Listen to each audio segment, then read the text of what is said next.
بەڵێ گرنگی بەشداریکردنی سەرۆک وەزیران لە لوتکەی حکوومەتەکان و هەروەها گوتاری سەرۆک وەزیران ئەم پرسە گفتوگۆکەین لەگەڵ بەڕێز هەیثەم مەیاحی شرۆڤەکانی سیاسی لە ستۆدیۆ میانمانە. بەڕێز هەیثەم بەخێر بێت. بەڕێز هەیثەم تۆ بخێراتیش بۆ کوردستان بیست دەست پێکێ ژێ گوتارە سەرۆک وەزیر مەسعود بارزانی دەست پێ بکەین کوڤێ جارێک گوتارێکە جودا لە هەمبەر دەهان سەرکردە و کاربدەستن وڵاتên جیهانê پێشکەش کرد و خواندنەوە ji بۆ گوتارە سەرۆک وەزیران چییە؟ سەرەتا سڵاو و ڕێز بۆیەوە بۆ بینەرانی کەناڵی کوردستان 24 سەرەتا ئەمە پەیامێکە لەلایەن حکوومەتەکانی عەرەبی و حکوومەتەکانی دیکە بۆ حکوومەتی عێراق هەرێمی کوردستان پەیامەکە ئەوەیە هەرێمی کوردستان جێی پێزانینە بۆیە سەرۆک وەزیران بانگێش دەکرێت بۆ تەواوی کۆرباندنی دەوڵەتکە ئەمە یەک دوو من بینیم کەوا بڕێز سەرۆک وەزیران مەسعود بارزانی ئەمڕۆ لە گوتارەکەیدا ئەمە بەڕاستی گوتارێکی تەواو جیاوازی پێشکەش کرد لە بەردەم جیهان بۆ جیهانی عەرەبی و باسی قسەی لەسەر دۆخی فەڵەستین و باسی دۆخی مرۆیەکە کرد زیاتر لە باسی کرد ئەمە بەڕاستی شتێکی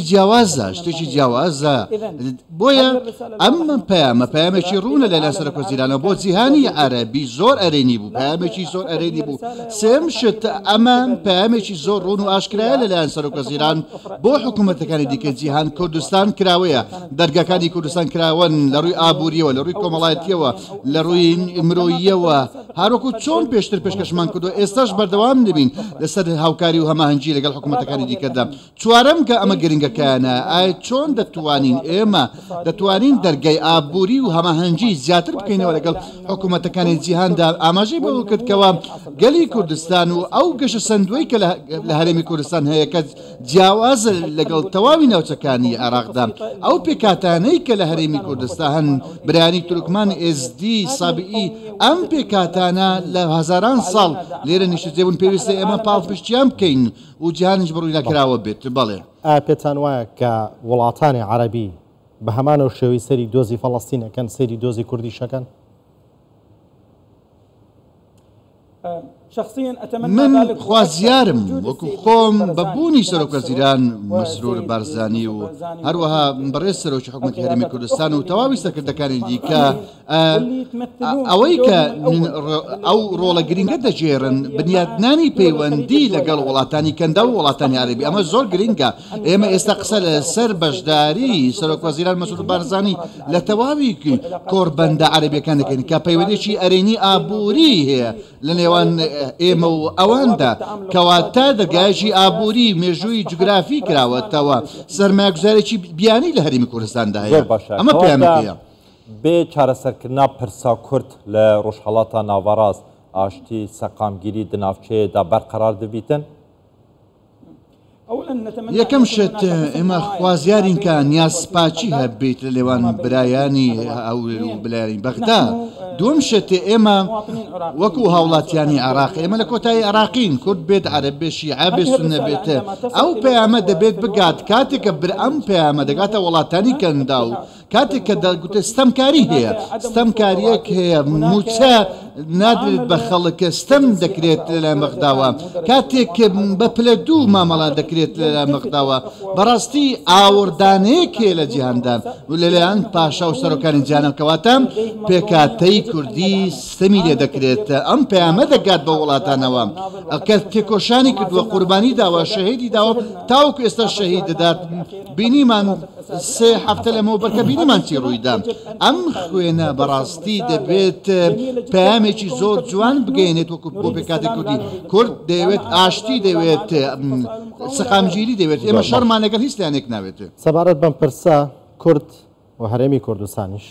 بەردەوام فاکتەری سەقامگیری بۆ لە ناوچەکە بۆ وڵاتانی دراوسێ و بۆ عێراقیش بەڵام بۆ بە هەمان نەفەس مامەڕە لەگەڵ کورد و هەرێمی کوردستان ناکرێت. نعم أقول شخصيا أربيل هي كعبة الأمان هەولێر ڕووگەی ئارامیە كعبة الأمان هەولێر ڕووگەی ئارامیە بۆ هەموو ناوچەکان هەولێر و کوردستان سیرکە لە سنووری تورکیاوە لە سنووری ئێرانەوە لە سنووری عێراقەوە کەواتە هەولێر سەقامگیر بێت ئەم ناوچانەی دیکەش سەقامگیرە.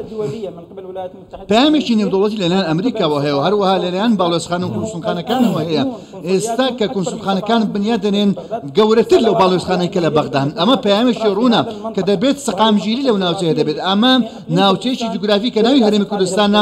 زۆر گرنگ و پێگەیەکی گرنگی هەیە کە کاریگەریەکەی ئێستا چۆتە دەرەوە شزیکە لە ناوخۆم ئەوەی کە ئێستا ئەمە پێگەیشتوین ئەو سەقامگیرە ئابووری و ئەمنیەیە کە لە هەرێمی کوردستان هەیە بۆیە دەبینین ژاتی دەکرێت چونکە دەبینین کە ئابووری سەقامگیرە. گەلە جا شروڤەکارên سیاسی ئەمژن سیاستمەدارژی لەسەر ئاستی جیهانê بەحسا گۆڕانکاریên جیۆپۆلۆتیکی یان استراتیژی دکەن لە ڕۆژهەڵاتە ناوبەڕاست ئەو پەرەسەندنên niha دروست بووینە. ئێرۆ سەرۆکی حکوومەت هەرێما کوردستانیژی وەکەمە ئاماژە پێکرد و دگوتارە خۆدا بەحسا مافێ خۆچارەنویسا گەلێ کورد کرد و مافێکی ڕەوایە. چ بێتەکردن ji بۆ vê çendê ku ev mafe bête tedîmkirin yan ev daxwaziya rewa bête tedîmkirin û bibite pirseka nêvdewletî ku beriyan hajîte got ew dewletên ku heta niha pişta xwe li mafê rewayê gelê Kurd kiriye îtir wê rewatiyê bidene. یەکەم شت دەستور زامنی مافەکانە زامنی مافی هەموو پێکاتەکانە. دووەم کاتێکەوە بەسرە داوای هەرێم دەکات ناوچەکانی ڕۆژئاوا ئەنبار سەلاحەددین ناو پارێزگا سونیشینەکان داوای هەرێم دەکەن. هەرێمی کوردستان لە 1991ەوە هەیە حکمێکی هەیە کەواتە هەرێمی کوردستان دەمێکە ئەم بابەتەی ئەو وەزارەتە و خۆبەڕێوەبردنەی هەیە کەواتە ئێستا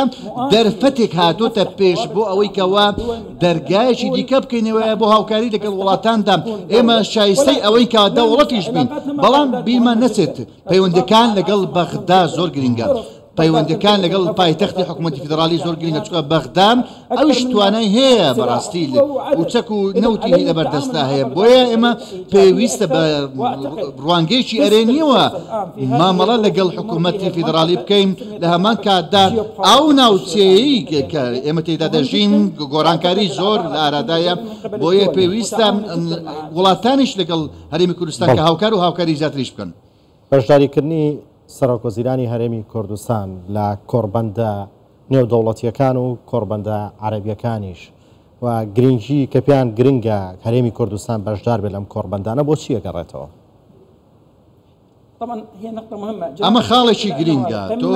باسی لوتکەی عەرەبیت کردە سەرۆکوەزیران و مسرور بارزانی کە نوێنەراتی هەرێمی کوردستان و پێکات نوێنەراتی گەلی کوردستان دەکات ئەمە جوانترین وێنەیە ئەمە جوانترین وەیەکەوە سەرۆکوەزیران مسرور بارزانی گوزارشتی لێ کرد. ئەم لێک تێگەیشتنە لە نێوان هەردوو لە بەردەوام دەبێت ئەو پەیوەندیانەی کە بەڕێز مسرور بارزانی دروستی کردوون کاردانەوەی زیاد و کاریگەری زیاتری دەبێت لەگەڵ وڵاتانی بەحرێن ئیمارات کوێت هەندێک جار بەڕاستی پەیوەندیەکان زیاتر و گرنگترە لەو پەیوەندێکی کە بەغدا هەیەی چونکە ئەو دەرگای ئابووری بەکاردێنێت دەرگای گەشتیاری بۆ هەرێمی کوردستان بەکاردێنێت لە هەمان کاتدا دەرگای ئاشتی و ئاشتەوایی بەکاردەهێنێت کە هەمیشە جەختی سەر دەکاتەوە. ئاشتی بەڕاستی وێنەیەکە کە پێویستە هەمووان قسەی سەر بکەن هەر کاتێکەوە هەرێم خاڵێکی دیکەی گرنگ کە پێویستە ئاماژە پێ بکەین ئەمڕۆ لە گوتارەکەیدا لە گوتارە گرنگەکەیدا بەڕێز سەرۆکوەزیران مسرور بارزانی بە خاڵێکی نەرێنیش باسی لە بەغدا نەکرد و دژی سەرۆکوەزیران نەکرد. ئەمە بۆ لە بەرژەوەندی سەرۆکوەزیران حساب دەکرێت چونکە سەیری کۆڕبەندە نێودەوڵەتی و عەرەبیەکان دەکەین بەڕاستی ئێمە دەچینە ناکۆچیەکان و باسی دەکەن کەواتە پەیامەکە زۆر ئەرێنی و ڕوون و ئاشکرایە دەبێت سەرۆکوەزیرانی عێراقی فیدراڵ بەم شێوەیە ئەرێنیە زۆر باشە ئەرێنیە بڕوانیستم. ئێرۆ سەرۆکوەزیران دەگوتارە خۆدا مافێ دوو گەلان پێک بەگیرێدا هەم گەلێ فەڵەستینی هەم گەلێ کورد و هەردوو وەکو یەک ینی هەفتەری بن تینیەن سربەخوێ بوونە تینیەن دەوڵەت بوونێدا کەواتە ئەو غەدرانەها جیهان لە هەم فەڵەستینێکیری هەم کوردان کیری کەنگی دێب کوتایی هێتن یان دەمێک کوتایی هاتنەیە ئەو گۆڕانکاریان و بەحسا ڕوودانە گۆڕانکاریاتکەن لە ڕۆژهەڵاتانەوە ڕاست. والله مظلومية ئەو ستەمەیکە لە فەڵەستینەکان کراوە هەمان ئەو ستەمەیەکە لە کورد کراوە ئەوان مافی دەوڵەتیان هەیە لە هەمان کاتە کوردستانیش مافی سربەخۆی هەیە کە ببێت بە دەوڵەت لەسەر وڵاتانی عەرەبی و وڵاتانی زلهێز وەکو ئەمریکا و رووسیا و وڵاتانی دیکە پێویستە پێنج وڵاتەکە ئەنجومەنی ئاسایش ئاوەردانەوەیەکی جدی بکەن بۆ سەقامگیری ناوچەکە و دەوڵەتێک هەبێت بۆ گەلی کوردستان چکە زۆر گرنگە بە ڕێکەوتن بێت لەگەڵ بەغدا یاخود بە شێوەشی دیکە بێت چونکە ئێستا بەڕاستی بەغدا ئێستا لەرگەی ئێرانەوە فشار دەکات بۆ ئەوەی کەوە داواکاریەکانی سەرۆکوەزیران مەسعود بارزانی کەم بکرێنەوە ئەمە بەڕاستی فشارێکە ئێستا دەرفەتەکە هاتۆتە پێش بۆی پرۆژێکی نوێ لە هەرمی کوردستان ڕابگەندرێت زۆر باشە بەڕێز هەیثەم مەیاحی شروڤەکاری سیاسی گەلێک سوپاس ji bo ئامادەبووناتە بەخێرات سپاس. شكرا.